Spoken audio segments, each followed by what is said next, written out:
Redefining complexity science using functional state spaces. Human-centric functional modeling posits that the behavior of any functional system in the human organism can be modeled using constructs called functional state spaces or FSS, as can any dynamically stable system of functionality in general. It also posits that being human-centric, viewing systems as moving through an FSS maximizes our capacity as humans to understand the complexity of systems, as well as our capacity to understand and compare different methods in the complexity sciences. If so, then FSS can potentially redefine complexity science. Any FSS is hypothesized to have the same representation as a graph containing a directed network of nodes, where the nodes represent functional states. These nodes are connected by edges representing the processes through which systems might transition from one functional state to the next. An example is the conceptual space representing the thoughts of the cognitive system. This network exists in a three-dimensional space in which the distance between concepts is a semantic distance that reflects how similar concepts are in terms of how many reasoning connections they share with other concepts. As the number of reasoning links shared in common decreases, the semantic distance between two concepts increases. This semantic distance, however, doesn't just exist in the conceptual space as the FSS of the cognitive system. It is also hypothesized to exist in all FSS, making each FSS a semantic representation of functional state. FSS are different from other state spaces in that this network is hypothesized to be spanned by a set of reversible functions in that any reversible or irreversible process can be represented as some composition of these functions. In the case of the conceptual space as the hypothetical FSS of the cognitive system, this network is spanned by a set of four reversible reasoning functions. Therefore, any reasoning process can be composed from these functions. These functions reflect the functions that reasoning has been determined by cognitive science to have, namely intuition or system I reasoning, and logic or system 2 reasoning, as well as other observable functions of cognition, such as storage and recall. In an FSS, every functional state is of the same category, as is every process. In the case of the conceptual space, for example, every functional state is a concept, and every process is a reasoning process. FSS are also different in that other state spaces map out existing states, whereas because they are spanned by a closed set of functions, FSS map out the space of possibilities for functional states and the processes that might be used to navigate between them. In positing that the behavior of any dynamically stable system of functionality can be represented as a path through an FSS, it's important to define the term dynamically stable. In HCFM, the functions of a system are all the paths the system can potentially navigate in its functional state space. The fitness of the system is its ability to do so. Any dynamically stable system of functionality is hypothesized to stay within bounds of stability in its fitness space. In order for the system to have the capacity to find stability in its dynamics, this fitness space must be defined by its actual fitness, its target fitness, and its predicted fitness. This dynamical stability and fitness can exist simultaneously at very different timescales, each of which might be navigated by a different FSS. Any reasoning path through conceptual space has a set of input concepts, a set of output concepts, and a set of concepts that are neither input nor output but that are considered to be the context of the cognitive system's execution of that reasoning. This context might change for each execution of that reasoning.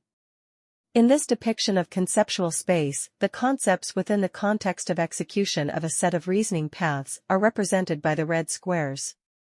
The same reasoning function might have a different outcome when the context is changed. Any system of functionality in nature that is represented by an FSS, that is, any dynamically stable functional system, can store intelligence in terms of the fitness of each process to achieve a targeted outcome in the context of a given problem.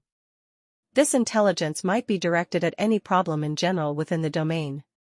In the case of the domain of cognition, this intelligence might be directed towards achieving convergence of understanding within and across the systems sciences, cybernetics, and the complexity sciences. This convergence implies a greater understanding of the context in which each method in the systems sciences, cybernetics, and the complexity sciences, is most fit in solving a given problem. For human groups to have this ability, they must be able to navigate the relevant FSS with general problem-solving ability at the group level, they must be able to navigate the relevant FSS with strong collective intelligence or strong CI.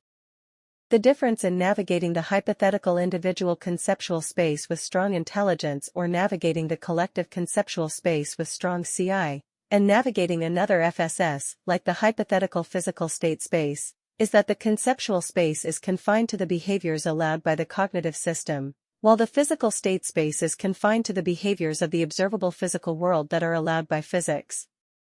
The mind can navigate reasoning about the physical world without an accurate model of it. In a sparsely connected network like a swarm, the number of processes in which collective intelligence might be stored rises linearly with the number of participants n. In a highly connected network like the human brain, in the limit that all nodes are connected, the number of processes that can be used to store collective intelligence can rise exponentially with n. In addition, every additional generalization that spans the network in allowing a new relationship to be created between all nodes increases the order of the network. Consider the simple network here with 4 highly connected nodes.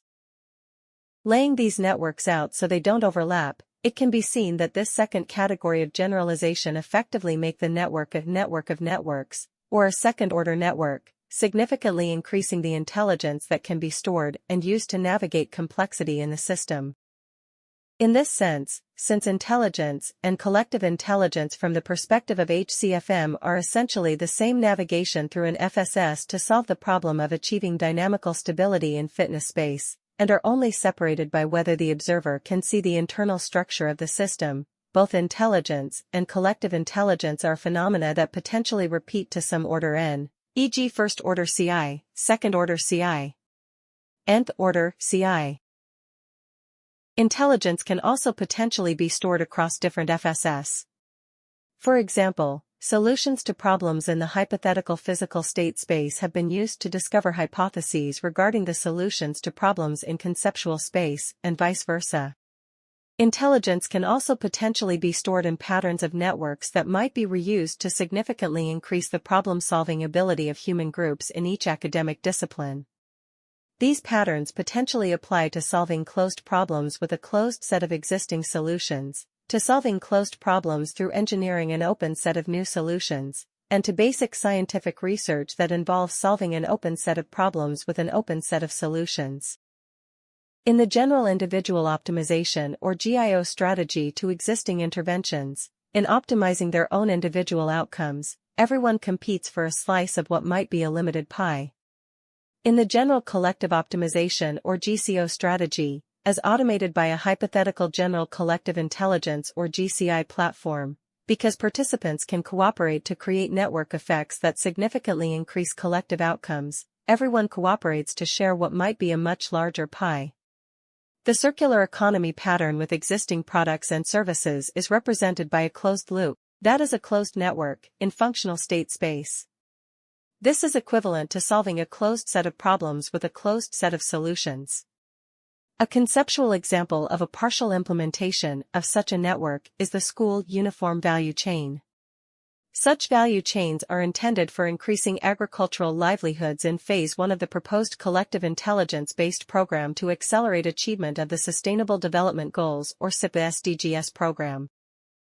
When engineering to design new solutions is incorporated, that is, when addressing a closed set of problems with an open set of solutions, then to even further increase impact on collectively targeted outcomes, those loops might be generalized into patterns that connect to form networks of networks. A conceptual example of a partial implementation of such networks is the concept of the provider-based health insurance platform, intended to significantly increase access to affordable care in the healthcare initiative of Phase 2 of the proposed SIPA SDGs program. When basic research is incorporated to innovate new technologies that might in turn be incorporated into the engineering of new solutions to yet further increase impact on collectively targeted outcomes, i.e. addressing an open set of problems with an open set of solutions, those loops might be generalized into patterns that connect to form networks of networks of networks. A conceptual example of a partial implementation of such networks is the Smart Sustainable Housing in Smart Cities initiative in Phase 3 of the proposed SIPA SDGs program. A well-defined methodology for implementing these patterns remain to be elaborated from these examples. But the important message is that through such patterns it might be possible to significantly increase the ability of groups to solve collective challenges, as represented by the ability of those groups to navigate an increased volume and density of functional state space. And through techniques such as the mathematics of generalized nets, those impact increasing networks might reliably and methodically be discovered in a vast range of economic sectors and academic disciplines. As far as its origins, FSSs are potentially examples of Wolfram's principle of computational equivalence, PCE, which posits that there's a fundamental equivalence between all processes that can be considered computations. This includes natural processes, mathematical systems, and even human-generated programs. In the sense that the behavior of systems computes a path through their FSS, then each system of functionality is an FSS computer, and each collective system is a collective FSS computer. In selecting and executing its processes in a way that keeps its fitness within stable bounds, every FSS computer at every scale is a broad or strong intelligence that is trying to compute solutions to the same problem of maintaining dynamical stability in its fitness space for any problem in general that exists within that functional state space. And every FSS computer formed by collections of entities is a strong collective intelligence trying to compute solutions to the same problem of maintaining dynamical stability in its collective fitness space. To an external observer not capable of viewing inside the system, to see it consists of a number of cooperating entities, these might appear to be the same. Single-celled organisms haven't demonstrated the ability to solve higher cognition by themselves in a vast number of tries, and over a vast amount of time. This is not an assumption that higher cognition is the end goal for all life, or that complexity in biological terms is solely defined by cognitive abilities. Instead, it's merely a statement about the limits to the complexity that might be achieved through single cellularity.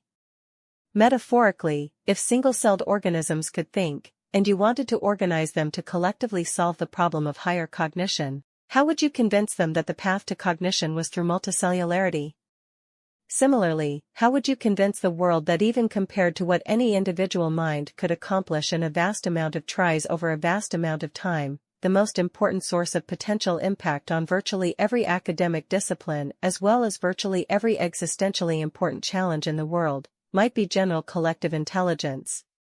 This in turn requires that we model the world, including complexity science, in terms of these constructs called functional state spaces, or FSS. Assume some of the systems involved in the evolution of human societal and technological systems, including not only human intelligence or cognitive processes, but also the numerous socio-economic, cultural, environmental and other factors, can be modeled with FSS. If the mechanisms driving biological evolution can be represented as being composed of a hierarchy of FSS computers within which network effects can accelerate that evolution, those mechanisms might directly parallel the processes through which human societal and technological systems evolve, to the degree that the complexity of these systems might also be decomposed into a hierarchy of FSS computers. The point is not to oversimplify the complexities and differences between biological evolution and human societal/technological evolution, but instead to highlight that the more complex and different biological evolution is, the more lessons there are to potentially be modeled in FSS and applied to human societal/technological evolution, to create network effects using general collective intelligence. Some of the smartest people in the world might be sitting in this room. The goal of this talk is to facilitate spreading this approach towards complexity science by offering consultation in how network effects might vastly or even exponentially accelerate progress in any discipline of interest to this audience, as well as how general collective intelligence and FSS might methodically apply such network effects to solving global challenges like climate change, healthcare, poverty, and sustainability. The goal is also to invite the audience to participate in organizing workshops, conferences, and symposiums to create a community to explore these possibilities, and to offer assistance in grant writing to those interested in pursuing research in this area. In particular, this talk invites collaboration in elaborating how FSS and general collective intelligence might be applied to the 8 initial areas of physics, mathematics, biology, economics, medicine, complexity science, sustainable development, and engineering. This is intended to create educational resources and training materials to further empower the research community to engage with the research, But what are the practical implications of FSS and achieving an exponential increase in the general problem-solving ability of human groups through general collective intelligence? Before getting into the implications, we will explore some problems that human groups reliably cannot solve today. One is creating the capacity to reliably find networks of interventions like the school uniform value chain that are capable of significantly increasing impact on collectively targeted outcomes.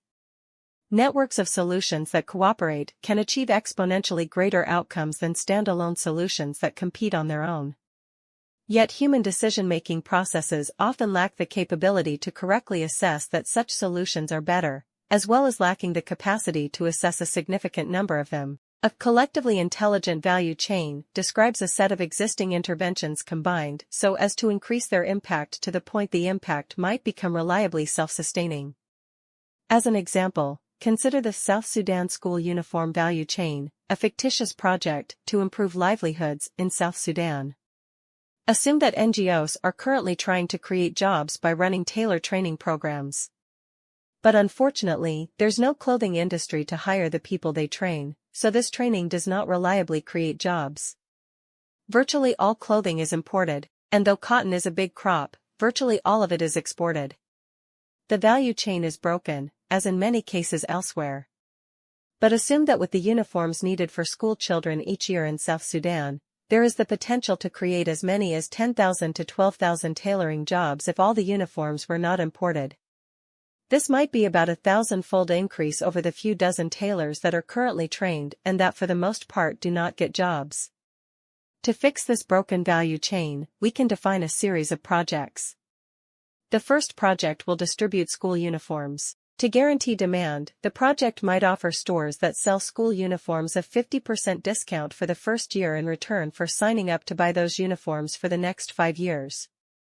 We can then define a project on to train tailors, a project to manufacture the uniforms and hire the tailors, a project to weave the cloth from local cotton, and a project to source the cotton from local growers for the same 5-year period. Each of these businesses cooperate through agreeing to buy key products or services from another business in the value chain, in return for another business in the chain agreeing to buy from them. Each of these projects will be for profit, and so can potentially be funded through private investment. An additional opportunity for cooperation comes in finding donors or government programs who are already committed to funding such job creation. Rather than these donors or governments having to pay 100% of the cost of funding new businesses in order to create jobs, they could be offered the opportunity to cooperate with this program by providing a much smaller amount of funding merely to incentivize private investment. Having only to incentivize private investment rather than funding an entire business might allow donors or governments to fund only perhaps 20% of a program while still creating the same number of jobs, thereby multiplying job creation impact per dollar by 5 times.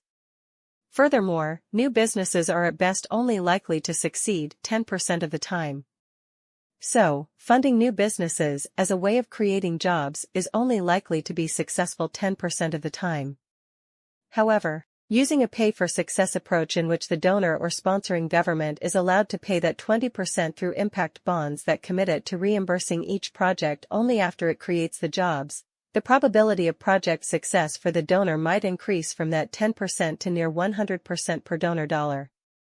The businesses still would not be successful in creating jobs 100% of the time, but because the donor or government only pays when they are, that government will be 100% successful in its job creation per dollar spent. In going from 10% success in creating jobs to 100% success per dollar spent, the donor or government will multiply the impact of their funding by a further 10 times. The total increase in impact per dollar for the donor in cooperating with this program is then up to 5 times multiplied by 10 times, or 50 times. Once successfully piloted, a value chain can potentially be replicated with private investment in a number of other locations. Assume that pilot was replicated in 15 different places. Then in this example of deploying just a few of the many potential patterns of cooperation, the result is a total increase in impact per donor dollar of up to 5 times, multiplied by 10 times, multiplied by 15 times, or 750 times. This is an amazing multiplication of impact. And it does not require any more funding. All it requires is systematically leveraging cooperation. In addition, rather than just allowing the donor or government to fund these impact bonds through grants of cash, the program might also enable governments to fund these impact bonds through grants of tax credits.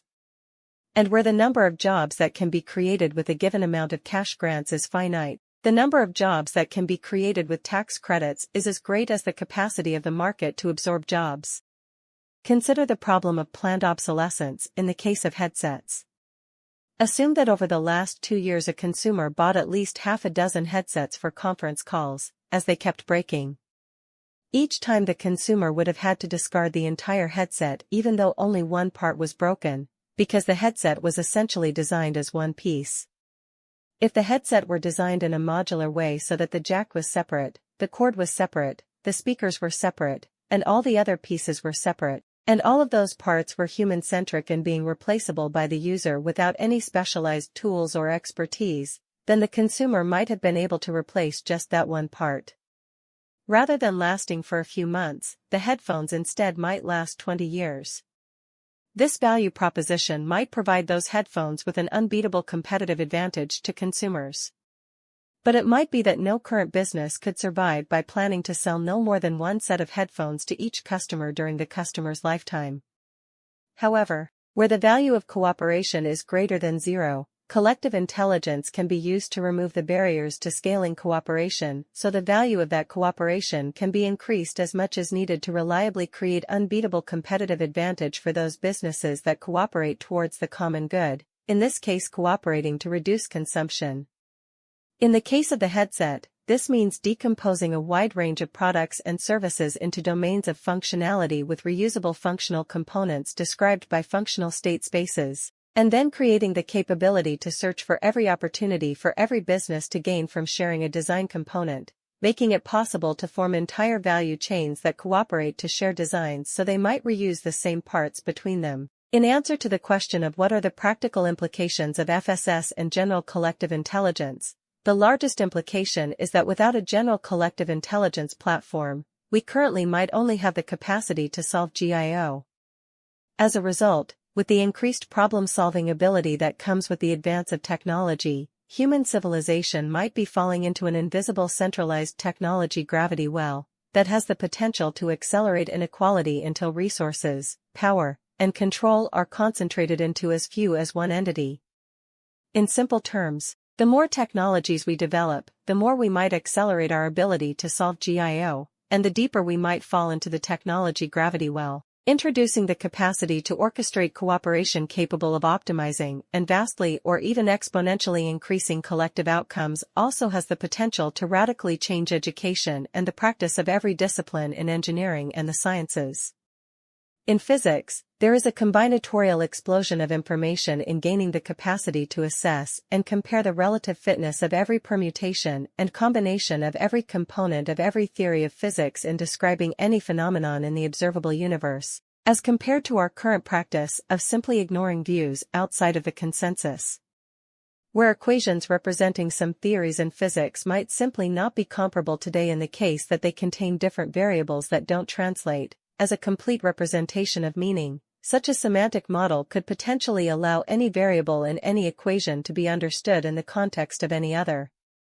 Given that both human cognition and the physical universe might be FSS computers, there is an equivalence between matter that computes its evolution through the physical state space that is the hypothetical FSS of the observable physical universe, and human cognition that computes its evolution through the conceptual space that is the hypothetical FSS of the mind. As a consequence, the idea of a high-energy particle collider has at least a metaphorical equivalent in the conceptual space and other FSS. A general collective intelligence platform might be considered to be infrastructure upon which we might build a high-energy concept collider to compare, that is to collide concepts that differ by 1 in a million, or 1 in a billion attributes, far too many for the differences to be resolvable by the unassisted human mind. This might be required to gain the capacity to assess and compare the relative fitness of every permutation and combination of every component of every theory in physics. Just like people use electron microscopes to view small objects at very high resolution, as opposed to trying to improve their vision, It might be necessary to model the physical world using FSS to zoom in on differences in concepts that are too small for the human mind to resolve, regardless of whether someone is smarter than any other individual who has ever lived. The physical state space as the FSS of physical entities would theoretically be a semantic model for any 3D object in the real or virtual world. As such, it could theoretically provide a single data format for all scientific observations to allow any permutation or combination of theories to be tested against all data in an automated way, introducing the capacity to navigate this vastly greater space of ideas, and to do so with such vastly greater collective intelligence would radically change education in physics and the practice of physics. In biology and medicine, FSS creates the possibility of a semantic model for all observations as well. Any hierarchy of FSS would also define a composable model of the functionality of humans or other organisms. In other words, organisms can potentially be viewed as composable in terms of a hierarchy of FSS computers. Empirical evidence is touted as the universal standard for truth, but empirical evidence only reflects truth in the problem domain in which many experimental observations can be made for a relatively small number of phenomena. Composable models of functionality through which one might calculate outcomes are required for the problem domain in which as few as one experimental observation can be made for each of a vast number of phenomena. Current evidence-based medicine or EBM lacks the resolution to define problems or discern solutions beyond the level of complexity that demands such composable models that might be defined using FSS. Where the solutions to cancer or other challenges lie beyond that barrier of complexity, FSS might be a critical path forward. In sustainable development, without general collective intelligence and its requisite FSS, there are predicted to be invisible limits to our ability to solve existential problems such as poverty, or the environmental degradation that has been associated with climate change. These limits might only be conquerable through using FSS to decompose physical products into components of functionality in order to optimize sustainability across all uses. Thanks for watching.